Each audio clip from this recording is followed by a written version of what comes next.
mic check, please. Hey everybody, welcome back to the Ducks Unlimited Podcast. I'm your host, Chris Jennings. I'm your host, Dr. Mike Brazier.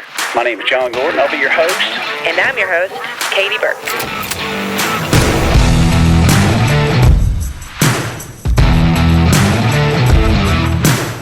Welcome to the Ducks Unlimited Podcast, the only podcast about all things waterfowl. From hunting insights to science-based discussions about ducks, geese, and issues affecting waterfowl and wetlands conservation in North America, we bring the resource to you, the DU Podcast.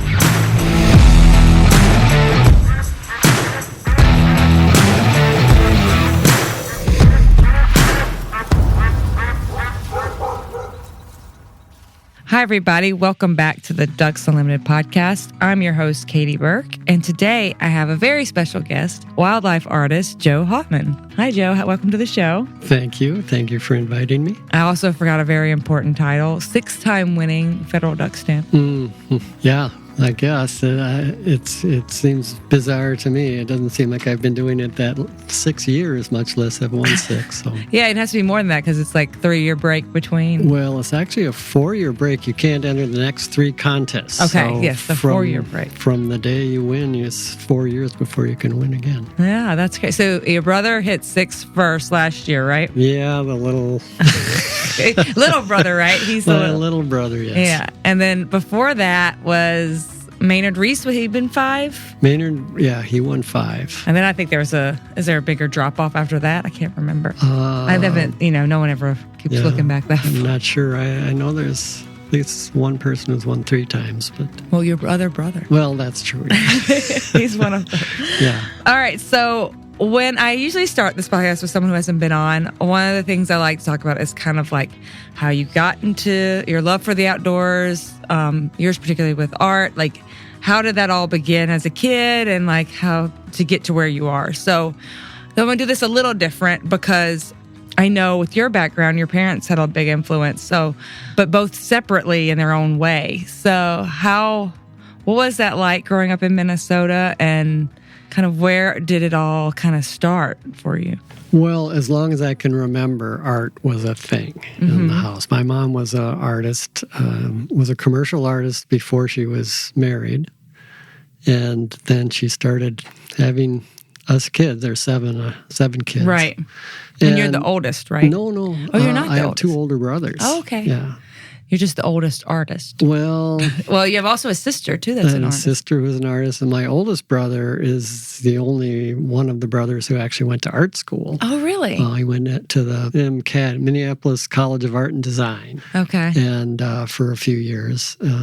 But he's not doing artwork now. He actually liked writing novels, so he's writing novels for a living. Yeah, it's a very creative family. I guess the creativity is something we all share. So what was your mom doing as an artist? She kept painting with her friends that she had from art school. And so it was, very common to come home and my mom would be there with her friends painting. And there was always paper and crayons and paints around the house, so it was just seemed like a totally natural thing to do art, and so we all did as kids. And my dad also painted before he was married. Oh, really? And we never saw him paint anything. He kind of he didn't do that anymore. But I have a painting over the fireplace in my house that he painted, I think, in the 40s. It was ducks. Yeah. Canvas backs flying over Leech Lake in northern Minnesota where he used to hunt.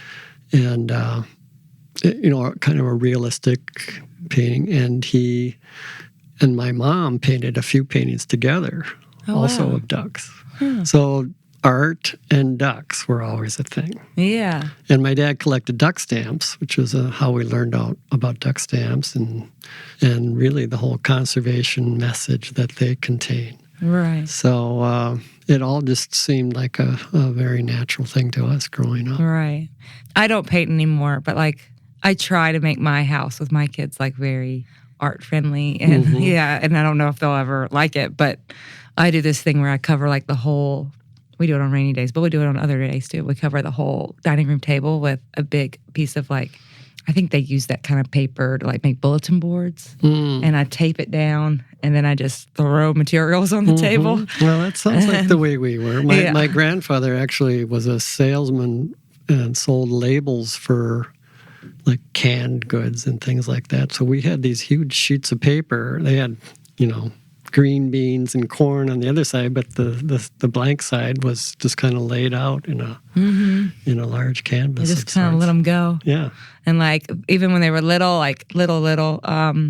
they still are. Some of like my older ones a little bit, but I them like down to their diaper and just like go.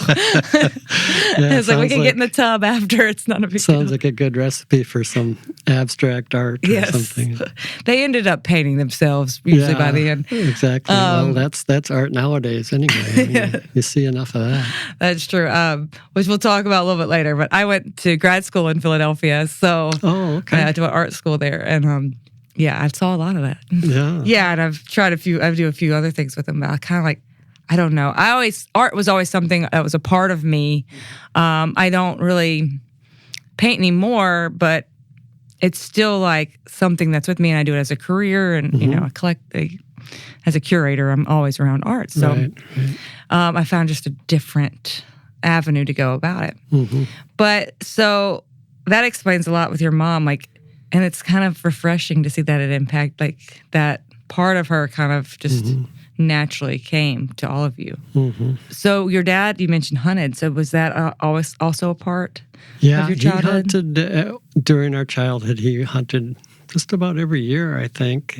And he would go still up to the northern Minnesota areas that he always used to hunt. And so when we were probably about 14, we'd take our gun safety class and go out and hunt with them. So. Yeah. So one thing I've noticed, I've talked to multiple either like decoy carvers or artists, they have this, there's kind of this moment with nature, like this, you're out there in the early morning and it just kind of speaks to you in a way that it doesn't, I think it speaks to most people, but I think as an artist, you're just more inclined to see it. You know what I mean? Yeah, I think that's a good point. Yeah, and I think that is a lot of our, quote, art training, unquote, is that observing. And both my mom and dad had that. Yeah. She would look at things and point out what was right in front of our faces, but that most people didn't see. She just loved that. Yeah, that's really interesting. And my dad too. And a harder thing to explain is not like how I got into art, but why I went into sciences also. Yeah. Because that really wasn't obviously in the family, except through maybe this thing we were just saying, that both my mom and my dad were very observant. And if a bird did something strange, my dad wanted to know why, And if there's some animal appeared we never had seen, he'd want to know what it was and what the name of it was. And in retrospect, it is a kind of a scientific attitude, even though he was trained as a lawyer, actually. Okay. And didn't have any science background, and neither did my mom. So. Yeah, is that what he did as a profession? Was he a lawyer? Early on, not in my memory. He decided, what he told me one time is he didn't want to spend his life solving other people's problems. And so he quit being a lawyer and went into business. He rented trailers. He owned a trailer rental. Okay. Kind of like a U-Haul kind of a company. But early on, it was U-Haul and my dad's rent-a-trailer system, it was called. And he wasn't a good businessman either. Yeah, I can see that. Artists shouldn't be business people, really. That's for sure. I mean, there are a few artists who are. Oh, 100%. Yeah, that's not in our genes, though. No, and that's probably why I went into undergrad as an art major, and as soon as it became like I had to do this thing, I was out. Like I didn't want any part to do with it. It wasn't mine anymore. So that's when I transitioned into art history, and I got to study, artists. And, well, that was what happened to me too. I kind of went to college thinking I like art and I like science, and I took both.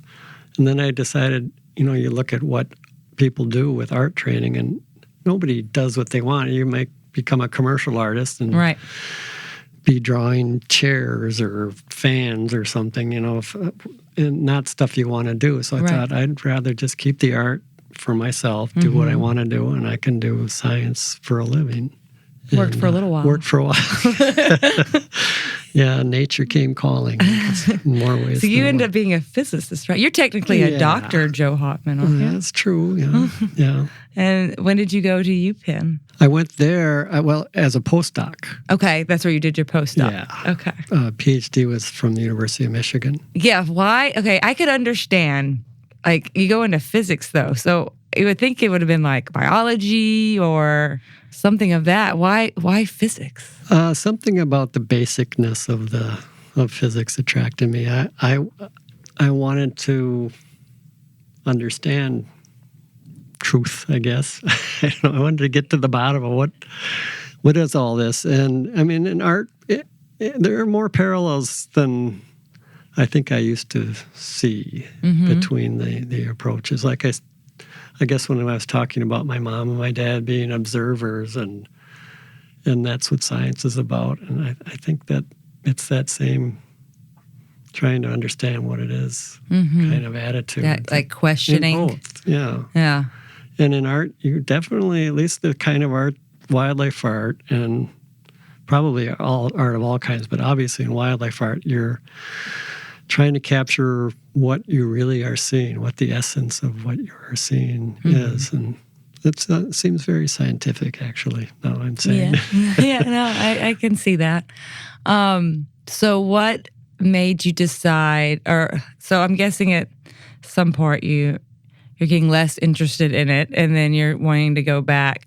So, like, what was that like emotionally, honestly? Like, what were you, like, how were you feeling like during that time before? Yeah, well, I was doing the postdoc. I was on my second postdoc, actually, at Penn.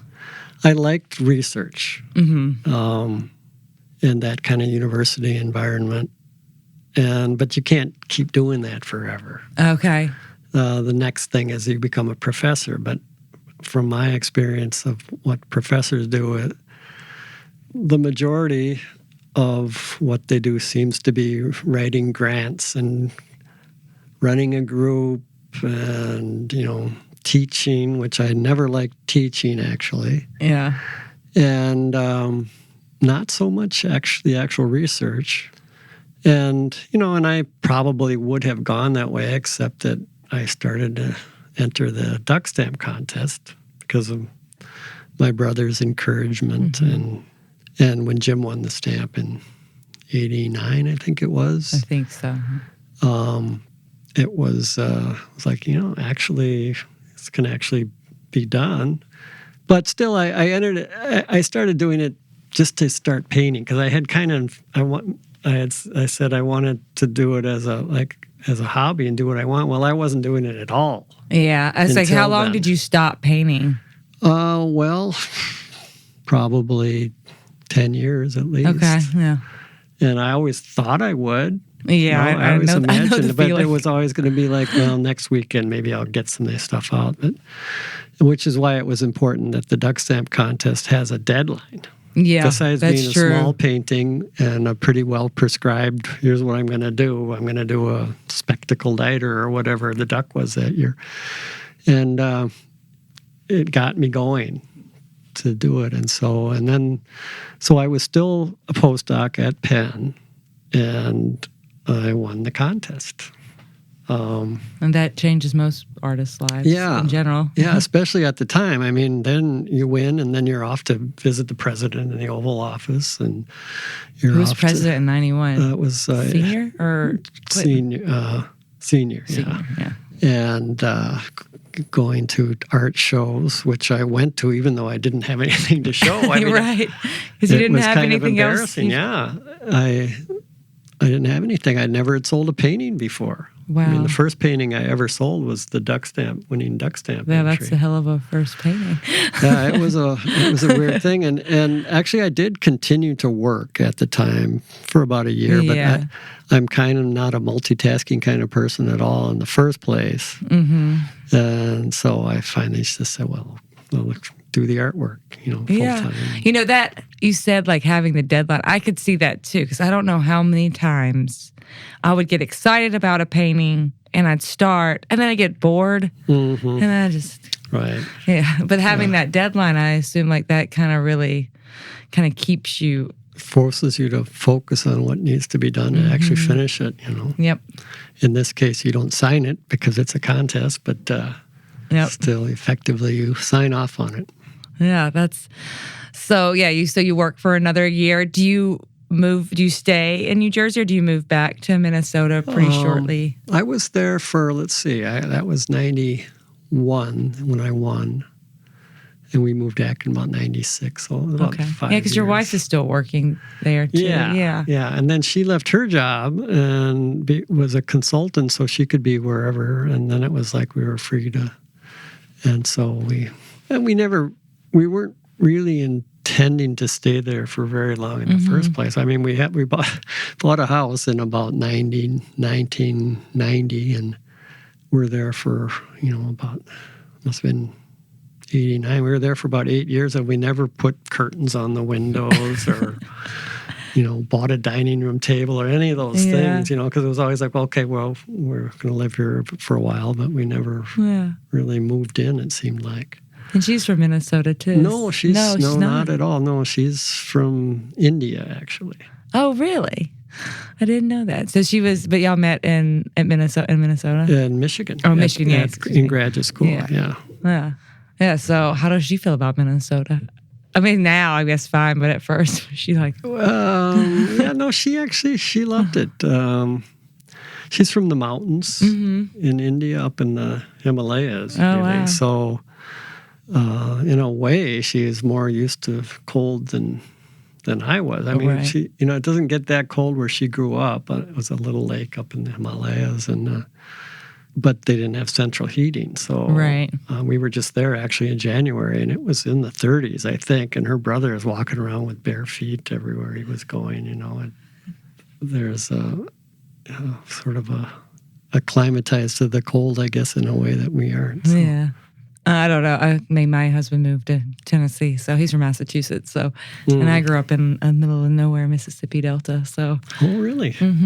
Yeah, that's why I grew up in Ducks Unlimited and hunting and all those things. And then I was interested in art, and then I went to art history and came back and kind of the perfect fit as I grew. I had the museum and then this, and here I am.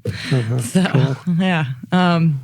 I never would have guessed Mississippi. I mean, you don't have the accent, I guess. Yes, I was talking to Jerome about this earlier, and my mom is from Louisiana, but her mother's from Connecticut, and they were like determined that we wouldn't have accents. And like I would get a manners book every year for like my birthday from my grandmother. Like, thanks, Nana. Can you turn it on if you want to? Yes, and if you give me a drink, it usually comes out. But if I'm around it, it comes. My husband's like, yes, you definitely get it. But mostly if I'm around it, like if I go back to Mississippi, it'll come out. And Tennessee's got a pretty heavy accent, it does. too. I was surprised when I met some people from there. Yeah. It depends on what part, but yes. When you moved back to Minnesota, did that change, like, being in the environment more? Did that influence what you were doing? I didn't really notice that. I mean, it may be true. Yeah. Because even in New Jersey, we would still email was kind of new, but it was a thing. Yeah. Anyway, I would email things you're working on to get critiqued, especially by Bob and Jim. Because that's I think if there's one thing about the three brothers that helps us is that kind of critiquing. Critiquing is really important on something like that, where you're working on something for a month, and after 2 weeks you just can't even see it anymore. When you're working on the same painting for that long, things can be just wacky and you just don't see it, And so it's really important to have somebody that can look at it who, especially if they understand the technical processes that go into it, but mostly somebody who's your brother is not afraid of offending you. Right. And I mean, I can just, like, as painting, like, you can work on a spot like over and over. And sometimes one person can come up and just be like, this is what you need to do. And then it's like, light bulb. Well, good if you can respond that way. And some people have trouble responding that way, and it doesn't. But it's like it takes a level of trust because you can't see it. Right. Because you've looked at it too many times, honestly. Yeah, it makes sense. We're going to take a quick break, and then I have some more questions about the brother process.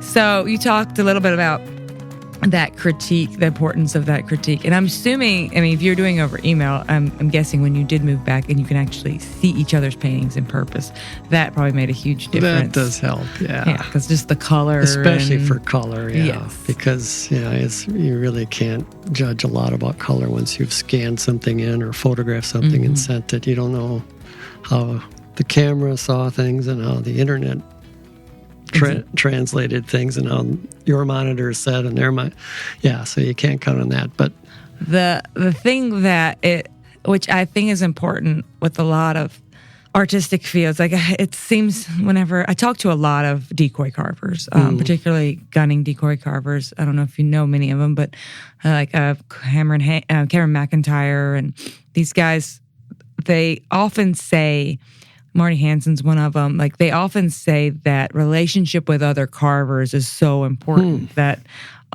Actually, I was just talking to. I just interviewed Gigi Hopkins, who is a bird carver and artist, and she was talking about the first time she went to the ward competition, and she didn't know any bird carvers where she was in Massachusetts, and she went there for the first time, and it was almost like revelatory. Like she got to talk about like techniques, and she learned so much, and it was just it was the best thing that ever happened, was just meeting other carvers, because she lived in this bubble. So it's nice that you grew up in this. It's kind of like a blessing that you grew up in this family that not only your brothers, but everybody had this artistic background. You had so much support and people to talk to about it that could understand what you were saying, and that's so rare that you're in this family. Yeah, we don't do a lot of actually sharing of technical things. It seems like no. Just criticizing each other. Yeah. Because if you look at the techniques, we're actually all very different in the way we have our palettes laid out and our paints and our brushes and how we mix things up. But Jim, for example, is much more organized. Yeah. And he's got all of his paints, and he pre-mixes paints before he starts, and he's got all the brushes, and he's kind of a master of that organizational aspect. And I think I'm probably the worst that way. You think so? Oh, it would be embarrassing to show you what my brushes look like, and they're just like scrub brushes. I'm not efficient at all in the way I mix painting. And that's part of, like, I wouldn't be very good at all at teaching somebody how to paint because I don't really have a well-developed technique, I guess, or a process. Yeah. Bob's probably somewhere in the middle. Okay. Well, what was your mother like? Was she organized? I would say no. Okay. I can't imagine how she could. If she was an organized person, she would be in a loony bin. Trying to paint with 7 kids running around. I don't know how she did it. I don't know. I have 3, and I don't know. So. Yeah, I think she just was kind of very tolerant of. Oh, you have to be. Yeah. Yeah, you'd have to be. My dad probably not so much, but he was away working most of the days, and because he was a very organized person. He made wine while we were growing up, and he had his very well documented notebook where he would write down exactly what steps he took and everything. And it's interesting. I always sometimes in your career you're one way and then you're different in other things. Like I find like I always laugh with curators. we tend to be like, we have to take care of the space, right? And it has to be perfect. And then you go to our offices and it's a nightmare because we have to reserve, like, we can't be that way everywhere. It takes too much focus to, does that make sense? Yeah, no, I know that aspect of, I was on a bus one time and these ladies were talking about another person about her house was perfectly clean and neat and everything, but she herself was a mess. Yeah, you don't have enough energy to put it around. I guess, yeah. So you have to do it partition things. Yeah. Yes, so you have to do it because I also find that my husband makes fun of me in that I'm clumsy at home. I was like, it's because I have to carry everything so carefully all the time. Oh, and I just let it go. So you get overcautious with it, and then I think you just have to revert back. So I wonder, like, I don't know. It just makes you think about what it is about why some of you are neat and others aren't. And what is that change in your process? Like, So, I mean, I'm guessing Jim, like, he has to take the time to set everything out. yeah. And would that, for you, take away from your creative time? Yeah. Would that be an obstacle for you to do that? I guess I feel like it is. When I see something on a painting I want to change, I want to change it right that minute. Maybe part of it is that Jim had a better memory, I will say had a bit. It's not so good lately. But he has a better memory than me, and I kind of feel like I would forget exactly what I wanted, what I had seen, what I want to change if I spent the time and mixed up something or, and got back to it. Yeah, because the creative process is different. I mean, y'all are brothers, but you're not the same person. Right, yeah. And our paintings, to me, look quite different. To a lot of people, they look the same. They can't tell. I can definitely pick out Bob's paintings over your, but I can't always get yours and Jim's. Yeah. You won with two swans in a row. Yeah. Why do you think you won with two swans? What's it about swans? I don't know. Part of it, I guess, in my mind, what it was is, you're given a list of 5 ducks you can do. And what were your 5 this year? Widgeon, I think green-winged teal. Okay. Yes, there was a green. Yeah, I saw that. A scalp, right? Was there a scalp or a golden eye? Golden eye. The swans. And I don't think I saw. I can't remember what I saw on the board. I don't remember what the 5th one is. Yeah, I don't remember either. Yeah, well, you're right.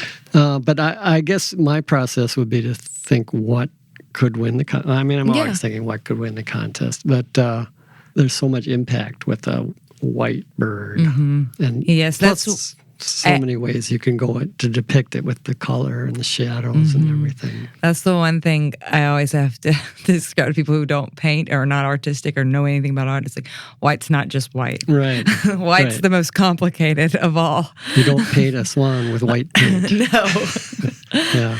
Yeah. And I guess, so the second time, I guess swan again, I just had to forget. I mean, ideally, you'd like to win with something different than what you did before. So, well, you did every other time. The swan's going the other direction this time. So, is there a species that you're hoping for when it comes out? Do you have a preference?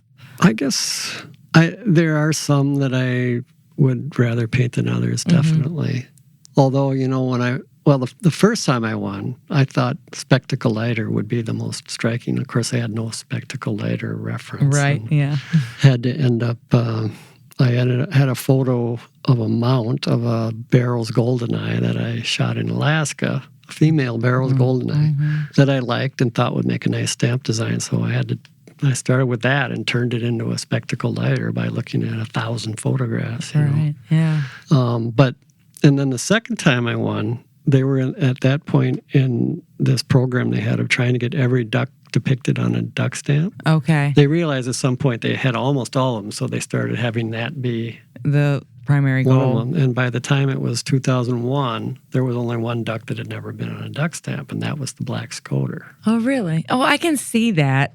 Yeah. It's a hard duck to paint because it's really just got this one entrance point is that weird knobby bill, and then it's fairly plain and black. Unlike white that stands out, the black would be harder. Right. So I put it against a colorful. It's got like sky. a pinkish, orangey background, Yellow, right? Yeah, with mountains and things. And won that in a tiebreaker with Richard Clifton. Oh, yeah. So that was kind of a... How many tiebreakers have there been? I've never heard. That happened? Does that happen? I think there've been at least 4, I would guess. And in fact, I think... Did he have a Scoter? He did, yeah. Everybody did. And he had a Scoter with a decoy. Okay. And then he actually won. And then in 2006, he was back I was in the contest. And I was second, he was first. I don't remember if that was a tiebreaker or not, but he kind of paid me back on that one. So when you're thinking about, how does your process vary from when you're going to paint the duck stamp versus just any wildlife art? Like, I'm sure there's some differences because you have all these rules you have to follow for the duck stamp versus if you're doing something on your own. Yeah. Okay, so for a duck stamp contest, you know it's going to be judged by 5 judges. Right. And you can do something that's really cool, but in a kind of a weird way. And some of the judges might like that, but some judge maybe isn't. And the odds that everybody's going to like this weird take on the subject is pretty low, I think. So you can't have anything too odd. Even if it's a thing, maybe ducks do that. They maybe sit that way sometimes, and it maybe looks like one leg is longer than the other, whatever. Yeah. And in a regular painting, you can get away with that. And it can make it a great painting, actually. It probably wouldn't be a great painting for everybody, And the whole duck stamp thing is it has to be something that looks right to everybody. So when you're doing something not for the stamp, do you tend to do you like to do something a little different?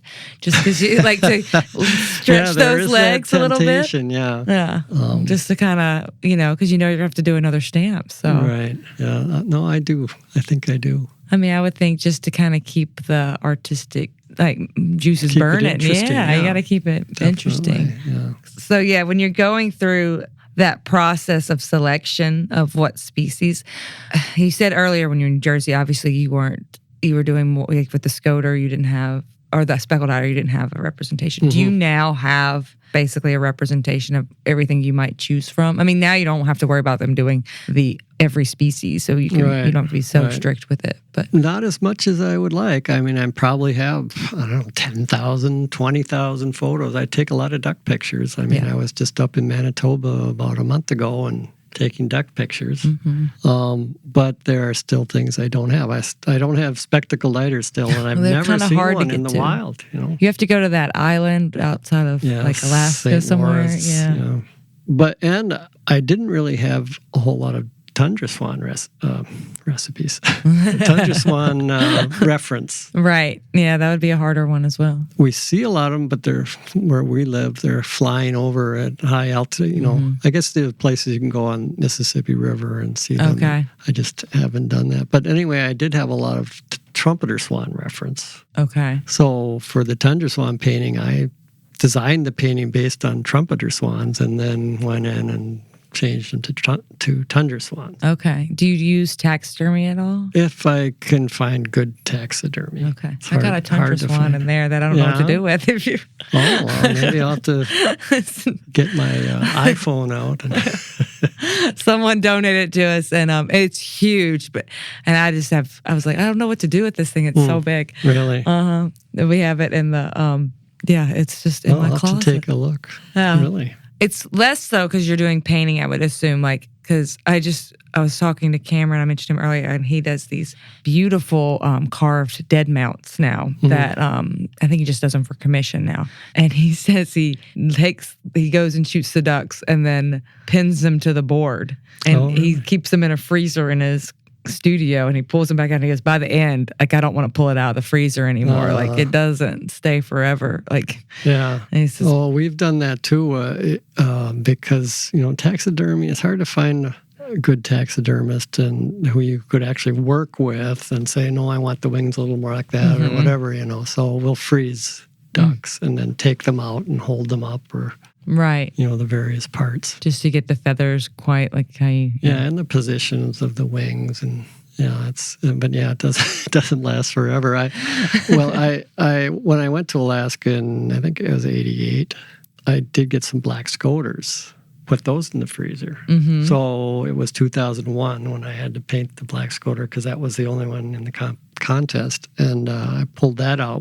So that's 12 years later, 13 years later. It didn't want to really probably let you move its wings at all much. No, it was like it's a block. a mummified thing. But it actually helped because I was able to look at details of how the bill Yeah, it's such a was. specific bill. Yeah. And it turned out, so I noticed it has the lamellae, the little things on the edge of the bill, and I put them in the painting, which I wouldn't have otherwise. Right. And then I heard it, as I said, there was a tie-breaking thing, and one of the judges asked there's a resident bird biologist Right, at the yeah, contest, there usually is. and they pointed to it, with the other judges who were around too, and they said, "Is this right?" He said, "Oh yeah, that's what they like." And Richard Clifton didn't have them on his. So I don't know, but arguably a little detail like that was something that helped me win that contest. Yeah, because that's part of the judging is the being biologically correct. Exactly. Yeah. I was going to ask. We're interviewing Jerome and Suzanne on Monday. They had a busy day today, so we're going to get them on Monday. But do you think they'll ever go back to doing the etchings or anything like that, of switching it? Because those, I love. Yeah, well, that is a question for the Fish and Wildlife powers that be, but I think it would be really cool. Yeah. I think the way it should be done is not in the artist's part of it. I think I would have the artist paint full color, because the whole duck stamp print thing is a big part of the thing too. And the way they did the etchings in the first place anyway was they didn't start with an etching. They started with a painting or a photograph, and they have an etcher etch it. Okay, and that's the way it could be done, to have like an old-fashioned looking Yeah, because they have, even Ding Darlings was in color, right? Oh, no, it was pen and ink. It was pen and ink, I think. Probably, yeah. I think it was pen and ink. I was poking around doing research, and I've done so much research on Ding Darling because we did a podcast, and then we've done also because he's kind of we kind of think of him as one of our founders, not a Ducks Unlimited founder, but kind of the founders of waterfowl conservation, right? So it leads to Ducks Unlimited. But we did a podcast on that, and I did all this research, and I never realized that him and Maynard Reese were actually friends, and that's who he talked to before he entered the duck. That's who told him to enter the duck stamp. Yeah, I had no idea. I didn't know that either. I found that they're both were in Iowa probably at the same time. I suppose. I never knew there was a connection. I didn't either, and he apparently talked to him from then on about what he was going to put in, and Oh, cool. Yeah, it's really interesting. Yeah, and he's the only one. That's the big question I'll have to ask them, is about the dog. They all the members and everyone always want to know if they're ever going to get another dog. What would you do if they had to put a dog on there? Would you be excited or not so excited? Well, I actually put a dog in my entry. Was it? Oh, and they had the hunting scenes. Is that like you had to do like actually, the little hunting? Yeah. Yeah, I think in both of them that I did that, I had a dog. One was a little more obvious than the other. Because it was, how many years did you have to do that? 2 or 3? I know it was like the one has a call, and your brother's, does it have a boat? Boy, I can't remember, but it was like a couple years y'all had to do like some sort of. I think he does have a boat. Jim did. I think Jim's had a boat, and then I think it was Scott Storm. Was it Scott Storm has like a call? With the call, yeah. I think maybe just 2 years. I think so, because before that was probably Eddie Leroy. Yes, and he didn't have anything in his. Yeah, I think just the two. So yeah, there were dogs, but and it was like 2007. I think one painting was disqualified because the dog was too much. Yeah. The primary subject of the painting. So yeah, it's funny how they've changed. I have a lot of questions about how did the King Buck stamp get in? Did it change right after that, or did it change later? Yeah, I like what made that choice. And then there's I guess it's 1970, I think, is like the decoy, the mason, and and then that kind of you don't really see many decoys after that. Right. Yeah. It's interesting. I don't know why they changed those rules. I don't know what drove that either. I don't know. It's just like, oh, let's make it more interesting. Mm-hmm. Yeah. Well, they do have some pressure to make the rules be clear. So Okay. it's not like it wouldn't be fair if you're an artist for them to go to the judges and say, well, they can put dogs in, but we don't think it would be good for a dog to be, Okay. to tell the judges some rules that are different than what are published for the Right. artist wouldn't be fair. And you to get them. different judges most like every time, and so they don't really, it's new to them. So it'd be make it simple and It has to all be very clearly stated. right. And the waterfowl has to be the feature, which makes sense because you have to also remember, like, I don't think people think about like you have to then shrink this thing down into a very small square. Well, and there's another thing. And it has to look good. Right. It's a small square. Right.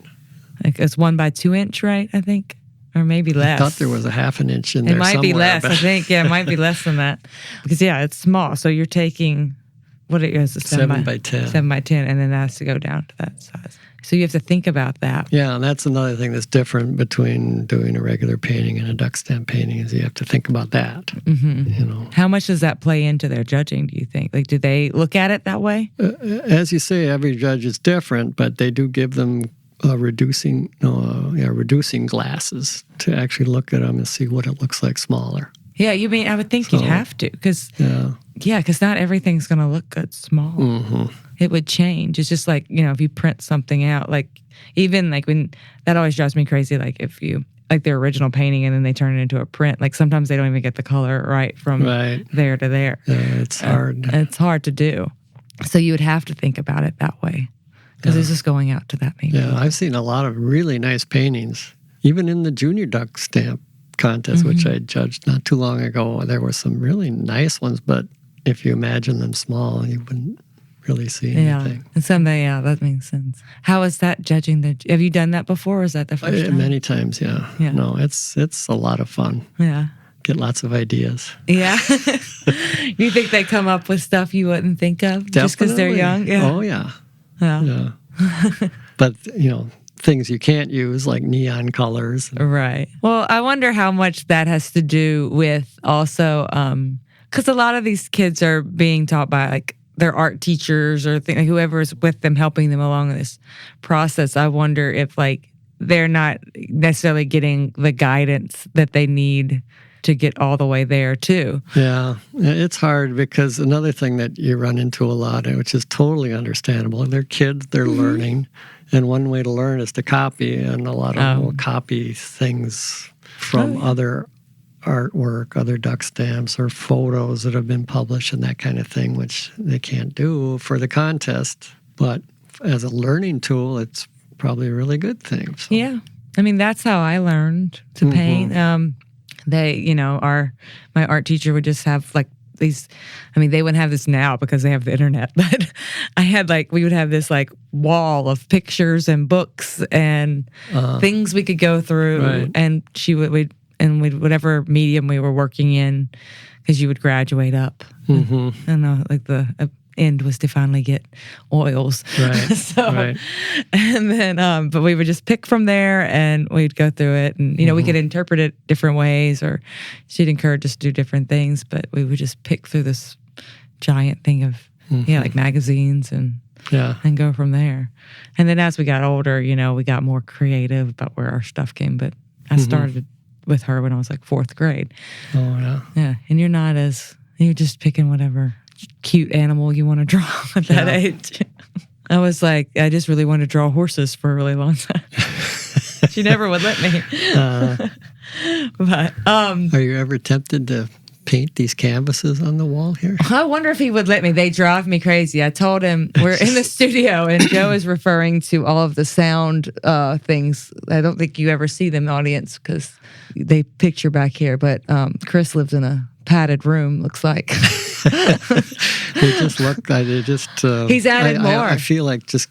Oh yeah, they're tons painting on them. No, they're I don't know. Linen or I think they're linen because I don't think they're linen because they maybe cotton. I think they would soak up. I don't know if they would. I don't know how they'll paint, but these are better. Yeah, they he's added more. There used to be a lot less. He keeps adding. Maybe we should paint them. Yeah. Oh, on the ceiling too. Oh, yeah. Your little Sistine Chapel. Yeah, I did all this. I added a lot of the old decoys and the weights, and some of the books are all from my collection and the old movies and things like that. It's like a museum. Yeah, we made it. We wanted to make it fun in case we ever, hopefully they don't make us do video, but if they ever make us do video. So the duck stamp, of course, and then, but I've looked at some of your work online and things like that. So how do you, because the duck stamp has to be extreme, like realism, how do you strike a balance between realism and your artistic expression? I don't feel like that. You don't? Okay. I know it's a very prevalent attitude for artists about putting their style, and my goal is more to take myself out of it. Okay. I don't like it if somebody feels like, oh, that's the way you would do that. I want to see how I can eliminate that. Huh. I wonder if that's your science brain. That could be, yeah. And I not that I think that's even possible to do. Right. But to my taste, a lot of some of the worst art, or art that I like the least, are things which are an artificial style has been put into it. Mm-hmm. I don't feel like, somebody like Van Gogh, I don't think he was trying to paint in a certain style or anything. That's just the way his brain worked. Right, yeah, I agree. And I think that's beautiful. But I don't know, I don't think you can, I think if you try to keep yourself out of it, I think that's the best for me to do anyway, I guess. Yeah. Well, that's an interesting way I didn't think you were going to answer it that way. That's interesting. But yeah, that makes sense. And then I guess does it make it, because your brothers also do it, does it even kind of like make that thought more prevalent? Like, well, that's interesting. I haven't really talked to them very much about it. I don't know if they think that way. Huh. I guess I wouldn't be surprised. Because we all are really trying to be realistic as the main goal. Okay. Not does it look cool or anything like that. Is it real looking is our main objective. So I guess they must have some of that. Yeah. I'll have to bring that up and see whether they feel that way. Yeah, because you all look at it from your individual perspective, though. Mm-hmm. So there's no avoiding it in many ways. And we do know there are certain things we do. Yeah. Which I won't name. In my own thing. When we critique each other's work, Jim, for example, might say, oh, you're doing your circle thing there. Which is, I guess, something that comes out of my brain. There's a certain... Like a movement. Yeah, or is it your paint stroke or your? I don't know. If I do, I would eliminate that. But there's a certain thing which and it's not the only thing, and we all have it. But certain things which betray the fact that I have painted that certain shading or shapes, curves. A certain way that we do grass, weeds, or something that . Oh, yeah, you're doing that again. And we all try to avoid that. So I guess it's part of the same thing. Yeah, and that's super helpful that you have. I'm sure you've had many years to get over them telling you doing that. Yeah. But it doesn't sting as much as it used to. Yeah, the skill is not so much in giving the critiquing, but it's in taking, understanding, accepting the critiquing. Yeah. Bob has one that he, Jim and I dread. When Bob comes in, he'll come and say, look at a painting. He'll say, what do you think of that? He'll look at it. This has happened more than once for both of us, but he'll look at it and he'll look up to you and say, painting is really hard. Then we know we got some major problems that we need to address. That's great. That's a very middle one for that kind of comment, too. Yeah. It's the test notes is birth order there. Yeah, that's true. So one thing I always like to ask before we go is do you have any advice to these younger it's a younger audience, like these younger people that are doing the junior duck stamp, or even prior to that? Do you have any advice for them? I guess the main advice would be things that we talked about. How important is critiquing? Because as I said, I'm not very technically advanced. I wouldn't want anybody to try to copy the way that I mix paints or the way I apply brush strokes or any of that. Wouldn't recommend that at all. So it's more about trying to keep your eye open, really seeing what's there and listening to critiquers. Yeah. All right. Well, before we go, do you have anything that we didn't talk about that you would like to mention? Not really. We didn't talk much about DU. They know we're DU. here. I guess they hear enough about the... Yeah, they hear about us all the time. Oh, okay. This is about you, not about me. So, all right. Well, thank you so much for coming on the show. This has been great. My pleasure. Thank you. I'm glad you came in town. Yeah. Well, we should probably mention that you were in town for the first day of sale. Of the new stamp. Yep. Thanks, Joe, for coming on the show. And thanks to our producer, Chris Isaac. And thanks to you, our listeners, for supporting wetlands and waterfowl conservation.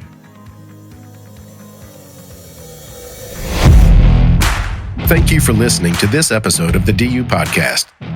Be sure to rate, review, and subscribe to the show. And visit www.ducks.org/DU Podcast for resources based on today's topics, as well as access to more episodes. Opinions expressed by guests do not necessarily reflect those of Ducks Unlimited. Until next time, stay tuned to the Ducks. Stay tuned to the Ducks.